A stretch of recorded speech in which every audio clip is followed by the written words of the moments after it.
National equipment identity register NEIR চালুর প্রতিবাদে দুপুরে রাজধানীর কারওয়ানবাজার মোড়ে জড়ো হতে থাকে মোবাইল ফোন ব্যবসায়ীরা। এ সময় পুলিশ সড়ক থেকে তাদের সরিয়ে যেতে গেলে পরিস্থিতি উত্তপ্ত হয়ে ওঠে। পরে পরিস্থিতি নিয়ন্ত্রণে সাউন্ড গ্রেনেড নিক্ষেপ করে পুলিশ।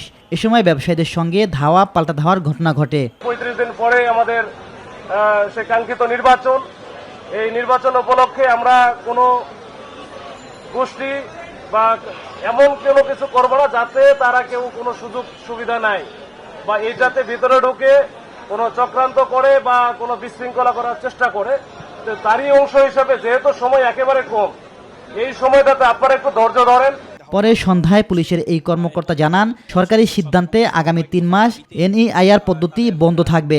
আপনাদের যে বিষয় কনসার্ন যেগুলো আছে, এই যে বিষয়গুলো নিয়ে আপনারা এখন দাবি করতেছেন, এই বিষয়গুলো আমি আমার সংশ্লিষ্ট কর্তৃপক্ষকে জানাবো। এর আগে বৃহস্পতিবার আগারগাঁওয়ে বাংলাদেশ টেলিযোগাযোগ নিয়ন্ত্রণ কমিশনের কার্যালয়ে হামলা ও ভাঙচুর চালায় মোবাইল ফোন ব্যবসায়ীরা।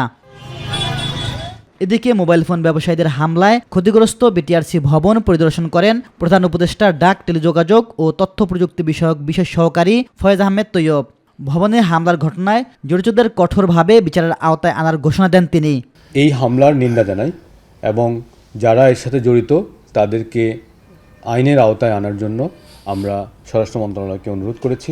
এটা নিয়ে মামলা হয়েছে এবং আমরা আশা করি বাংলাদেশের অন্যান্য সরকারি প্রতিষ্ঠানে এই ধরনের ন্যাক্কারজনক হামলা যাতে ভবিষ্যতে না হয়। অপরাধ এবং জালিয়াতি এবং প্রতারণার চক্রটাকে সচল রাখতে তাদের এই কর্মকাণ্ডগুলোকে এইভাবে চালিয়ে দিতে পারি না। বাংলাদেশের টেলিযোগাযোগ খাতে নিরাপত্তা এবং শৃঙ্খলা ফেরাতে হবে এবং এই জন্য যা যা করা দরকার আমরা সব কিছুই করব।